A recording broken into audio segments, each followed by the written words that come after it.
السلام عليكم ورحمة الله تعالى وبركاته. مرحبا بكم مرة أخرى على قناة الغد المشرق للشروحات. اليوم سوف نتطرق لفيديو مهم كثيرا.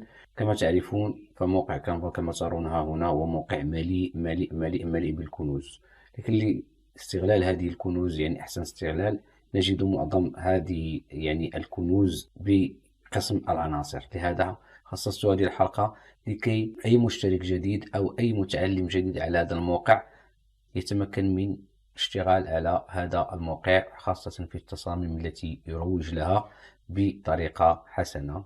إذا عند الدخول إلى موقع كانفا نذهب مثلا صورة مصغرة، نختار مثلا إنشاء صورة أو قالب فارغ. إن كما تلاحظون هذا هو الإديتور أو استوديو تابع لموقع كانفا. هنا المشروع فارغ، ثم نذهب مثلا لنفرض مثلا نريد إدراج عنصر من العناصر التي نشتغل عليها، وليكن مثلا شخص يريد الترويج لمنتج الحديقة. إذا مثلا إلى العناصر، عند الدخول إلى قسم العناصر مثلا كل عنصر عند البحث عنه يمكن أن تبحث باللغة العربية أو اللغة الإنجليزية، ليس هناك مشكل، لأن الربوطات الخاصة بموقع كانفا عندما تخزن أي عنصر جديد سواء كان من صيغة SVG أو PNG أو إليستراتور تخزنه بجميع اللغات. لهذا إن لم تتمكن من إدراج اسم العنصر فيكفي أن تكتبها مثلا باللغة العربية، وليكن مثلا إذا أردنا كتابة عنصر مثلا leaves وهي أوراق الشجر عفوا، أو leaf ورقة واحدة، عند الضغط عليها تظهر لنا مجموعة من العناصر وهذا العنصر leaves أو ورق شجر إذا كتبناه مثلا ورق شجر أو أشجار نفس النتائج يعطينا، أو ممكن يعطينا نتائج أخرى. إذا أضفنا الألف واللام انظروا كيف ستتغير نتائج. إذا كتبنا مثلا ورقة الأشجار انظروا النتائج التي سوف نحصل عليها. إذا كتبنا أوراق الأشجار انظروا النتائج التي سوف نحصل عليها. حتى إذا أزلنا هنا سبيس أو فراغ وندخل فدائما يعطينا نفس النتيجة أوراق الشجر أو أوراق الأشجار. لكن كما ترونها هنا هناك عدة عناصر بالنسبة للإخوان الذين يشترون بالنسخة المجانية، فهناك عدة عناصر مدفوعة. لتفادي مثلا هكذا عناصر أو هكذا نتائج نبحث بغير فقط الكلمة الدلالية التي نبحث عليها. مثلا عندما كتبنا ورق الشجر أعطانا نتائج أيضا مدفوعة. عند كتابة leaves أو leaf فقط انظروا عند كتابة leaf باللغة الإنجليزية أعطانا عدة عناصر، 3 6 9 عناصر تقريبا بالفري، ليس عليها علامة تاج وليس عليها علامة البرو. كذلك هنا ممكن تنزل أسفل وتجد عدة، وهذه العناصر إذا يوظفها أصحاب خاصة الانستغرام في الزين بها ومنشور.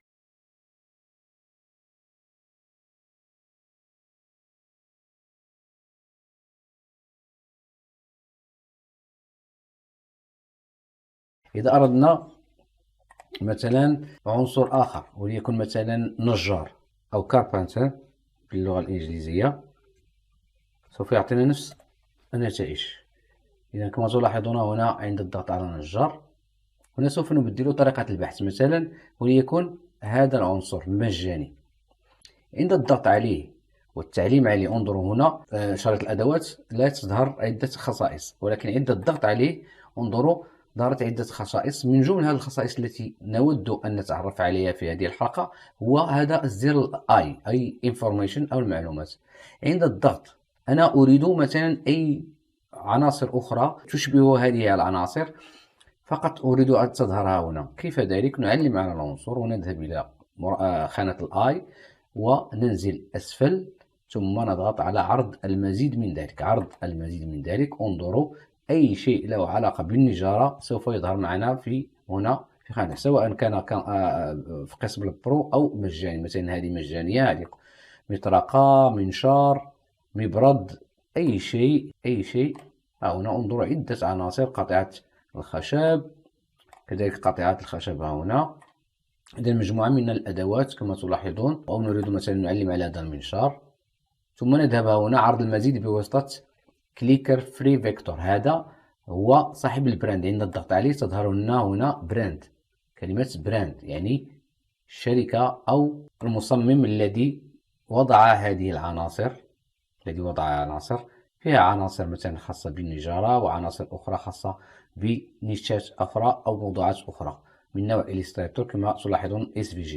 إذا هذا البراند كيف نحصل عليه؟ لو لم نفعل هذه الطريقة أو ننهج هذه الطريقة لا يمكن الحصول على هذا. مثلا الناس الذين يصممون مثلا لوحات يبيعونها في الكي سوف يستغلون عدة.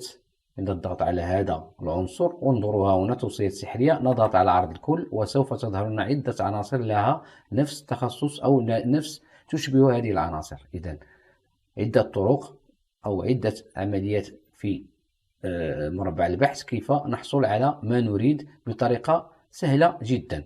إذا ممكن هنا إضافة مثلا شمس، في قسم العناصر نكتب شمس وندرجها هنا، نكبرها ثم نعطيها الوضع إلى الخلف. مثلا ممكن هنا حصان، أو ممكن نكتب مثلا رايدر يعني شخص يركب على حصان أو على رايدر on the horse، أو يكفي أن نكتب مثلا رايدر بلس زائد هورس. هادو كلهم كلمات دالية. طريقة كتابة الكلمات الدالية في قسم البحث انظروا عطانا مثلا هذه النتائج. عند الضغط عليه سوف يعطينا توصية سحرية لها علاقة دائما، إذا نضغط عليها وعرض الكل لها علاقة دائما بالهورس أو الحصان.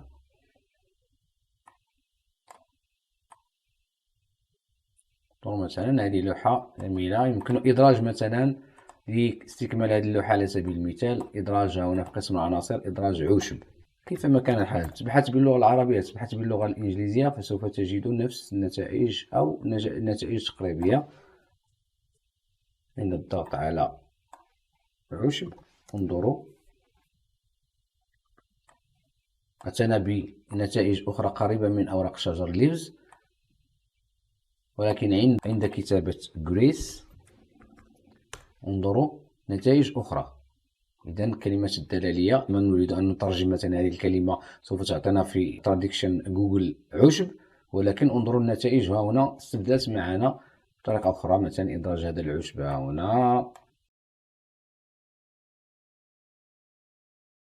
ونضغط على هذا العنصر ونضغط إلى الوضع ونطلب منه أن يأتي إلى الأمام. مثلا ندرجها هنا وليكن مثلا نصغر هذا العنصر وندرج مثلا في هذه الخلفية لكي لا تبقى فارغة، مثلا جبال، نكتب جبال.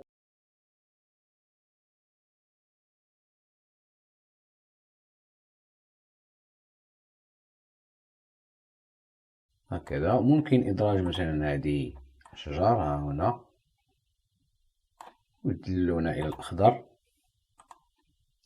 انظروا يعني كيف يمتلئ التصميم فقط تأتيك الفكرة يعني بسرعة وتبدأ في البحث في قسم العناصر. إذا قسم العناصر وركز عليه هو قسم مهم جدا في موقع كانفا.